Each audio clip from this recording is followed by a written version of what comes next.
नमस्कार, मैं दुर्गेश कुमार आप सभी लोगों को श्रेय आईएएस के यूट्यूब चैनल में स्वागत कर रहा हूं। जैसा कि आप सभी लोगों को पता है कि लंबे समय के बाद, लंबे इंतजार के बाद बीपीएससी ने आज प्रेस कॉन्फ्रेंस के माध्यम से बहुत सारी सूचनाएं दी है कि 17वीं बीपीएससी के एग्ज़ाम कब होंगे, उसमें सीटें कितनी रहेगी, उसकी वैकेंसी में क्या विशेषताएँ हैं जो अभी तक बीपीएससी के इतिहास में नहीं थी। इन सभी चीज़ों पर मैं आप लोगों के साथ चर्चा करूँगा। लेकिन सबसे पहले मैं आपको ये बता दूं कि बीपीएससी बिहार के ही इतिहास में नहीं, मुझे लगता है कि सभी पीसीएस के इतिहास में इतनी अधिक वैकेंसी शायद आज तक नहीं आई थी, क्योंकि लगभग 1900 से अधिक सीटें, ये जो उम्मीद थी उससे भी अधिक, और उसी के बारे में हम लोग देखें कि कैसे हैं। वैसे आप सभी लोगों को पता है कि मैंने जब से 17वीं वैकेंसी की शुरुआत हुई, मैं तभी से ये बातें आप लोगों को सूचना दे रहा हूँ कि इस बार 1000 से 1500 से अधिक सीटें रहेंगी।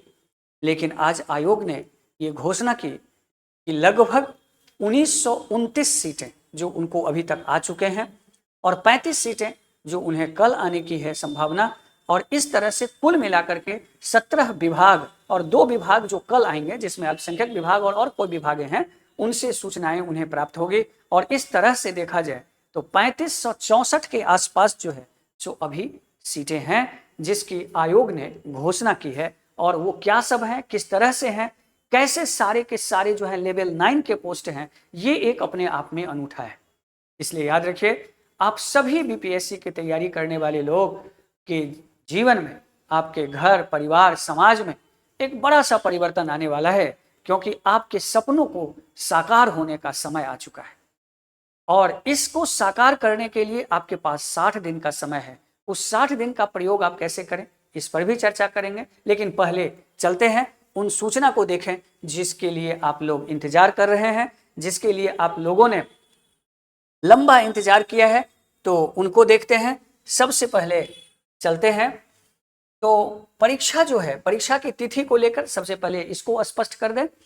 तो परीक्षा की तिथि जो है सो 17 नवंबर को जो है जो आयोग ने अभी घोषित की थी, दी थी। लेकिन आज जो प्रेस कॉन्फ्रेंस हुआ उसमें माननीय आयोग ने एक बातें स्पष्ट करी कि एग्जाम जो होगा वो नवंबर के उत्तरार्ध में। और जब ये उत्तरार्ध शब्द का प्रयोग उन्होंने किया तो इसका अर्थ है कि वो 17 भी हो सकता है और 27 भी हो सकता है। अब ये 17 होगा या 27 होगा, ये तो आने वाले समय बताएगा। लेकिन ये बात स्पष्ट है कि मेरे पास तैयारी का समय कम है, और इस समय के लिए आप जो सबसे अच्छा कर सकते हैं वो अच्छे से अच्छे किसी क्रैश कोर्स से जुड़ सकते हैं, अच्छे से अच्छे किसी टेस्ट सीरीज से जुड़ सकते हैं जो बीपीएससी का टेस्ट सीरीज हो। आज बहुत सारे लोग बीपीएससी, लेकिन जैसा कि आप लोगों को पता होगा कि श्रेय आईएएस हमारे निर्देशन में हजारों हजारों जो लोग हैं वो सफल हुए हैं। आज बिहार के लगभग सभी जिलों में अधिकारी जो हैं सो अपने श्रेय आईएएस के हैं। तो वैसी स्थिति में सिविल सेवा एक अनुभव परक की तैयारी होती है, केवल ज्ञान की नहीं। कई बार ज्ञान की अधिकता के बावजूद भी हमारी असफलता होती है। तो मैं हमेशा आप लोगों से आग्रह करूंगा कि आप अपना भविष्य उस मजबूत हाथों में दें जहां से भविष्य उज्जवल होने की संभावना 100% नहीं 200% हो। और इसी के लिए इसमें कुल 1929 सीटें हैं, जिसमें 17 विभाग से अभी ये आए हैं, और 35 पद जो हैं ये आपको आने की संभावना है, जो 2 विभाग हैं जिसमें अल्पसंख्यक कल्याण विभाग और एक विभाग और है। तो इस तरह से अगर दोनों सीट को जोड़ दिया जाए तो आप सोच सकते हैं कि कितना सीटें हैं, लगभग 2000 के आसपास ये सीटें हो जाती है, और इतिहास में ये एक सबसे बड़ी सीटें। अब इतनी बड़ी सीटें के कारण ये भी हो सकता है कि पीटी के एग्जाम 2 शिफ्ट में भी हो जाए। क्यों? क्योंकि इस 2000 एग्जाम के लिए लगभग 8 से 10 लाख लोग फॉर्म भरेंगे, और 8 से 10 लाख अगर लोग फॉर्म भरते हैं तो इसका अर्थ है कि एग्जाम लेने में तकनीकी कमियां हो सकती है। दिक्कतें हो सकती है, व्यवस्थागत दिक्कत हो सकती है, तो इसलिए आयोग हो सकता है कि वो नॉर्मलाइजेशन की प्रक्रिया करे और मल्टी डेट में एग्जाम हो, इसकी संभावना है। वैसे मल्टी डेट से क्या फायदे हैं, क्या नुकसान है, इस पर भी हम अगली कड़ी में आपसे चर्चा करेंगे। लेकिन पहले यहाँ ये ध्यान रखें कि इसीलिए एग्जाम जो है हो सकता है कि आपको क्या करना है कि 2 शिफ्ट में हो। अब ये 8 से 10 लाख लोगों में से आपको इस 2000 में आना है, इसलिए आप अपनी तैयारी को एक बहुमुखी तैयारी करें और याद रखिए सिविल सेवा की तैयारी करें। ऐसा नहीं कि बीपीएससी के नाम पर आप तैयारी तो करें लेकिन वो तैयारी किसी और की हो रही हो।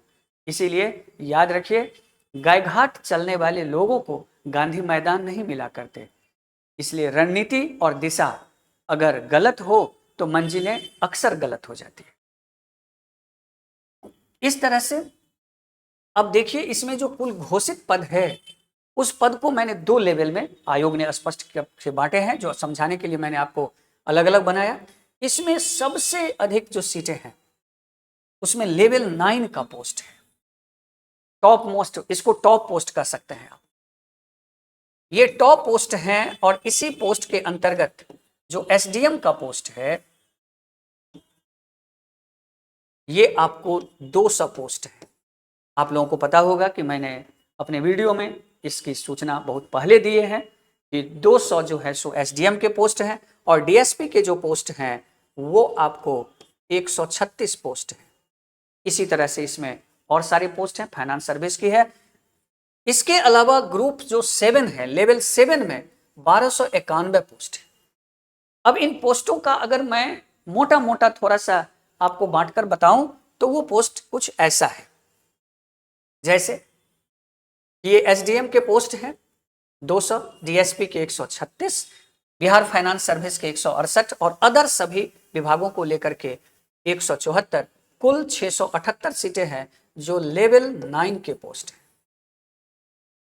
अगर आप एक बात मान लीजिए कि अगर बिहार प्रशासनिक सेवा में आपका चयन हुआ और होगा ही, अगर आपके इरादे बुलंद हैं, दिशाएं सही है, मजबूत हाथों में आपने अगर अपना भविष्य दिया है, जो लोग एसडीएम को ही गढ़ते हैं, अगर ऐसे लोगों से आपने दिशा निर्देश प्राप्त करी है तो मेरा विश्वास है कि अगर आपने एसडीएम बना तो निसंदेह आपको ये मलाल नहीं रहेगा कि मैं काश आईएएस की तैयारी करता या डीएम बनता, क्योंकि इसमें ऐसी सुंदर प्रक्रियाएं हैं बिहार लोक सेवा नियमावली में जिसमें जो कभी आगे बताएंगे। आप यही समझ जाइए कि आपका जो स्वर्णिम इतिहास है वो वर्ष 2024-25 होने वाला है और उस स्वर्णिम इतिहास को आप अपने मेहनत से, अपने तरीके से, अपने दिशा निर्देश से, बहुत सारे लोग ये सोचते हैं, कई बार हमें कुछ लोग पूछे हैं कि अगर मैं कोचिंग ना करूं या मैं तैयारी नहीं करूं, मैं सेल्फ स्टडी करूं तो क्या मेरा रिजल्ट नहीं हो सकता?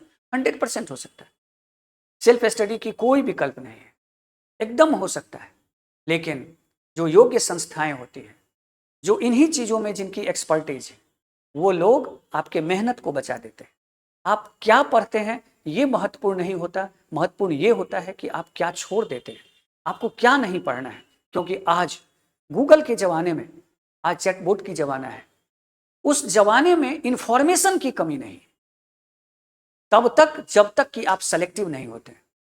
इसलिए उस सेलेक्टिव इंफॉर्मेशन को इंटेंसिव इंफॉर्मेशन बना करके हम अपनी सफलता को कैसे बेहतर करते हैं, ये हमें जानने के लिए किसी मार्गदर्शन की जरूरत होती है। तो इसलिए ये सारी चीजें हैं। आगे बढ़ें। अब लेवल 7 वाले जो पोस्ट हैं उस पोस्ट में आरडीओ का जो पोस्ट है, ग्रामीण विकास सेवा का जो पोस्ट है, ये आपको 393 पोस्ट हैं। आरओ का जो पोस्ट है, जो लोग आरओ होते हैं, रेवेन्यू ऑफिसर्स होते हैं, 287 पोस्ट है। सीडीपीओ का 12 पोस्ट है। इसके लिए वैकल्पिक विषय है, इस पर आप इसकी तैयारी कैसे करें इस पर भी मैंने आप लोगों के साथ प्रत्येक दिन ऐसे सीरीज में जुड़ूंगा।